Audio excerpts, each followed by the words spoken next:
All right, so prep's gonna start next week. So we are gonna do an in-body scan to find out exactly where I'm at right now.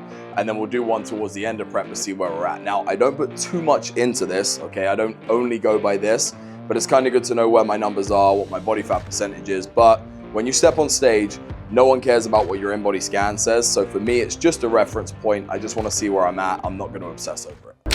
So we're gonna take a look at it. All right, let's go. Follow up.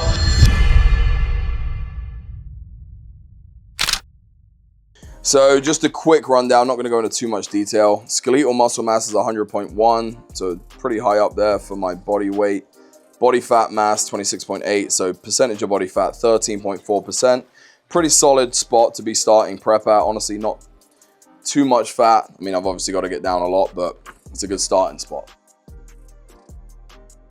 All right, so throughout my off season, I've been using this intra-workout carbs. 1 scoop's 25 grams of carbs, so I've been 2 scooping 50 grams.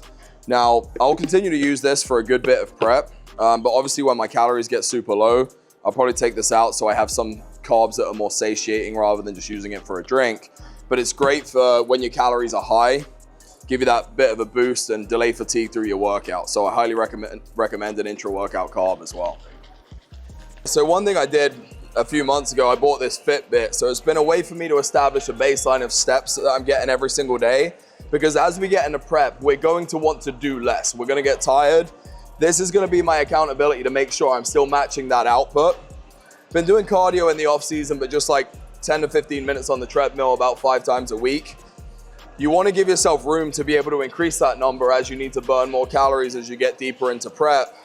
So you don't want to be doing crazy amounts of cardio right as you're starting prep. Give yourself room to get deeper into it. Key here when you're walking, don't be holding on.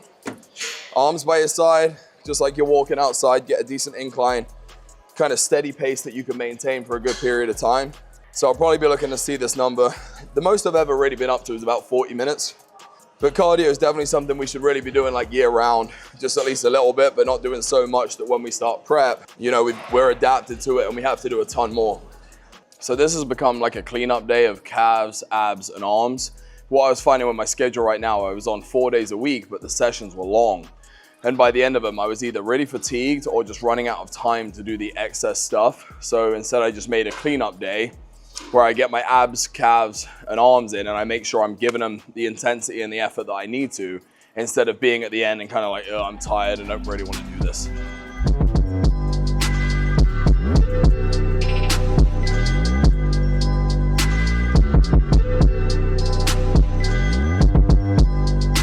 So everyone thinks about intensity as being like how fast you can go from one movement to the next, or keeping your heart rate extremely high. But as far as hypertrophy and building muscle goes, intensity is about what you bring to a set.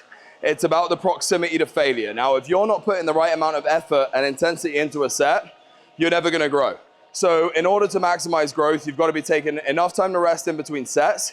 And then when you get into your set, you've got to be willing to take it where it needs to go to force that adaptation, to get that close to failure. If not failure, 1, maybe 2 reps shy of it, but it's really uncomfortable. And that's what intensity is when you get into your working sets.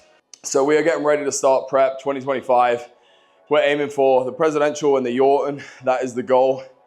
We're gonna take a look at how the physique is looking. Obviously here at No Limits, we've got this amazing posing room, which is gonna help a ton during prep.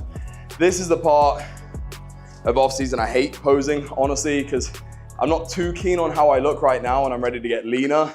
The reality is this is where we're at. We had to gain some body fat through the off season to progress. I'm not really gonna like how I look too much right now. You'll probably think I'm being overcritical. That's part of the life of being a bodybuilder, honestly. All right, so obviously I kind of keep abs year round. It's like one leaner body part for me. I hold a lot of my fat in my legs, especially in my butt. So let's take a look. Front relaxed.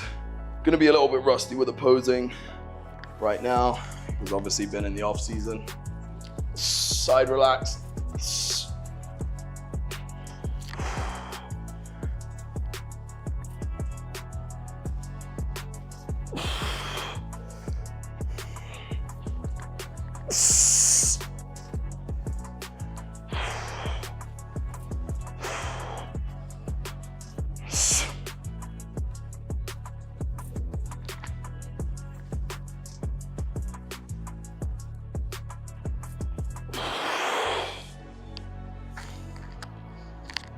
Probably about the only pose I really like in the off season here is the side chest. Let's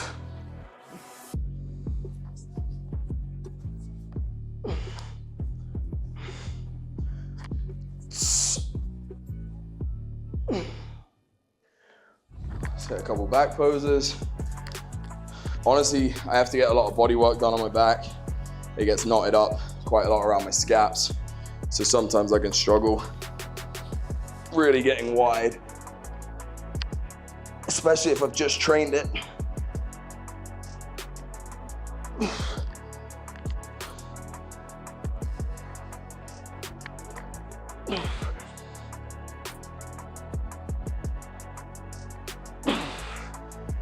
Whew. And I'm not conditioned right now because I haven't been posing, so that wears you out. So you've got to build up that conditioning and you've got to practice because posing matters so much. Don't have a great physique and not be able to pose or hold those poses. So make sure you're practicing for a long time.